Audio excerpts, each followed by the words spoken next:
સલામ કચ્છના તમામ સાથીઓને અને મિત્રો, કચ્છમાં મૂળ ભારતીય લોકોને પાકિસ્તાનથી આવેલા લોકો દ્વારા પ્રતાડિત કરવામાં આવી રહ્યા છે। જી હા મિત્રો, જે તમે સાંભળી રહ્યા છો એકદમ સત્ય છે। આ કચ્છની ઘટના છે।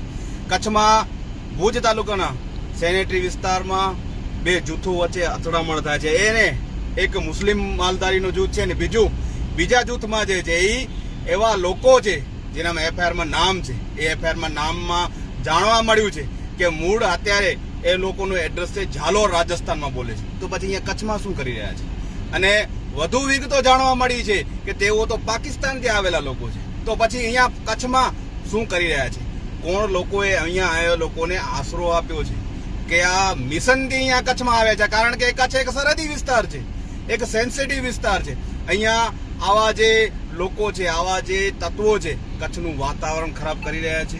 આજે અમે કચ્છ વહીવટી તંત્રને પણ રજૂઆત કરવા ગયા હતા કે આવા જે લોકો છે એ કયા પરમિશનના આધારે અહીંયા કચ્છ રહી રહ્યા છે, એ લોકોને નેશનાલિટી મળી કે નથી મળી, કે પછી અહીંયા એમ જ રહી રહ્યા છે કે કોઈ અલગ મિશન લઈને અહીંયા આવ્યા છે?